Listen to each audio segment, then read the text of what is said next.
During the chaos of World War II, nations raced to outthink and outgun one another, not just with bigger bombs or faster planes, but with weapons that killed quietly. These weren't the massive cannons or roaring tanks that dominated the battlefield. They were silent, precise, and often so effective that the world later agreed they crossed moral lines. What's remarkable is how many of these weapons relied not on brute force, but on cunning, on silence, stealth, and psychological warfare. Many were eventually banned, but their legacy still lingers in the doctrines and designs of modern warfare. Why silence became a weapon in itself. By the early 1940s, militaries realized that noise could be as deadly to an operation as any bullet. The side that struck first, and without being heard, usually won. This drove a wave of innovation in weapons designed not for spectacle, but for silence. From covert assassinations to sabotage missions behind enemy lines, these tools of quiet destruction became the preferred instruments of spies, commandos, and intelligence services. But after the war ended, the sheer brutality and indiscriminate nature of some of these inventions forced the international community to outlaw them under various conventions. Yet their stories remain among the most fascinating and unsettling chapters in the history of warfare. The British well-rod pistol was the assassin's whisper. One of the most iconic silent weapons of World War II was the British well-rod pistol, a weapon so quiet it could be fired in a small room without alerting anyone beyond a few meters. Designed by the Special Operations Executive for clandestine missions, it was built with an integrated suppressor and a bolt-action mechanism that made it practically noiseless. The well-rod was used by resistance fighters across occupied Europe, as well as British agents operating behind enemy lines. It wasn't a mass-produced gun for open combat, it was an instrument of precision assassination. The user had to get within just a few meters of the target, often at great personal risk. What made the well-rod so controversial was its intended purpose. It wasn't designed for soldiers, it was meant for covert elimination, often outside conventional battlefields.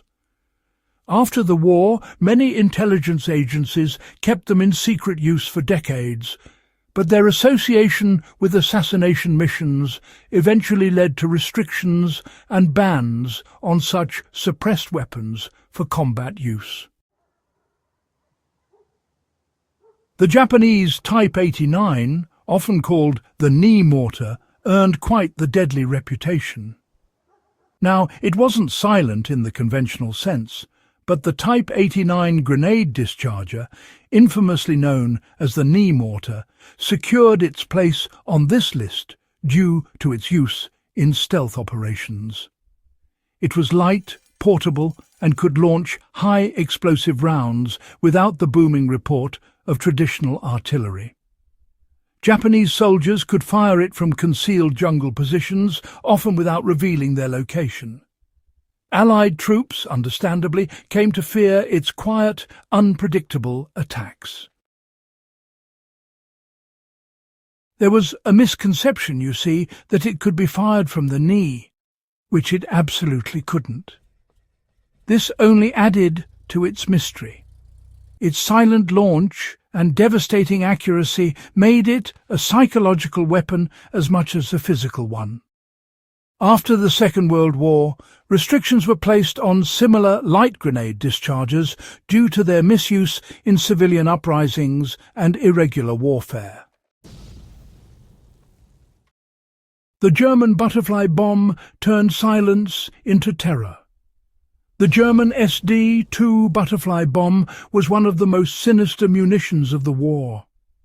Dropped in clusters, these small, quiet devices would drift to the ground, their wings opening like a toy before arming. Some detonated on impact. Others were timed to explode hours or even days later. The silence was part of their horror. Entire neighborhoods would believe the bombing had stopped, only to be devastated by delayed explosions. Their unpredictable nature made them highly effective, but morally indefensible. After the war, weapons like the butterfly bomb were banned under international conventions because they caused disproportionate harm to civilians, setting the foundation for modern bans on cluster munitions. The German V1 buzz bomb silenced the skies in a different way. The V1 flying bomb wasn't truly silent. It made a distinct buzzing sound while in flight. But what made it psychologically terrifying was the silence that followed. When that mechanical drone suddenly stopped, those below knew the missile was seconds away from impact. The V1's unpredictable timing created immense civilian panic in London and other targeted cities. It blurred the line between military and civilian warfare, leading to future bans on weapons designed primarily to spread terror rather than achieve tactical objectives. The lesson from the V1 still influences international laws on weapons that cause indiscriminate fear. The German S-mine, also known as the Bouncing Betty, was banned for its inhumanity. The S-mine was, a silent killer until it wasn't. Triggered by a tripwire or pressure, it would leap waist-high before detonating, spraying lethal steel balls in all directions. It was used extensively across Europe and North Africa, killing or maiming countless soldiers and civilians alike. Its silence lay in its trap. It gave no warning, no sound, just death from nowhere.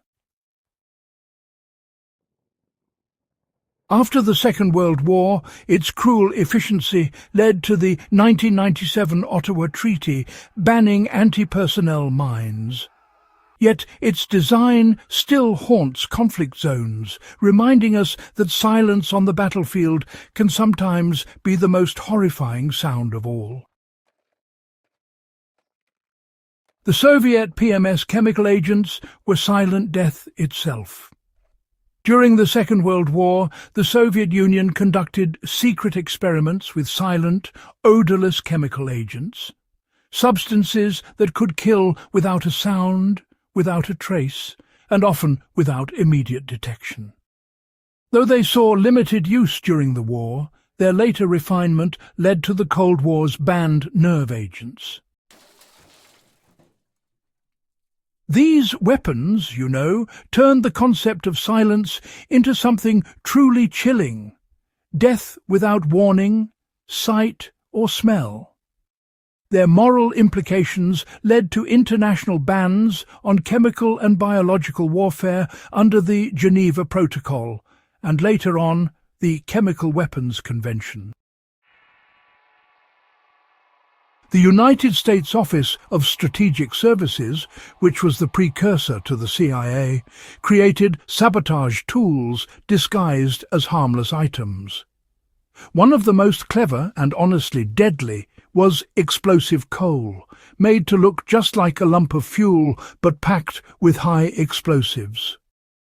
When an unsuspecting enemy worker tossed it into a boiler, the entire system would detonate. These silent acts of sabotage, they crippled supply lines and factories. But after the war, the use of disguised explosives in civilian settings was outlawed under international law as inhumane and deceptive under the laws of armed conflict. The silenced Sten gun and the moral line it crossed. A close cousin to the well rod, The silenced version of the British Sten gun was another tool of stealth warfare. Used by commandos and resistance fighters, it allowed operatives to eliminate guards and conduct raids without alerting nearby forces. However, its use in irregular warfare, especially for assassinations and night raids, pushed ethical boundaries. After the war, many nations restricted the use of fully suppressed automatic weapons for standard military purposes. Why silence terrified even the victors?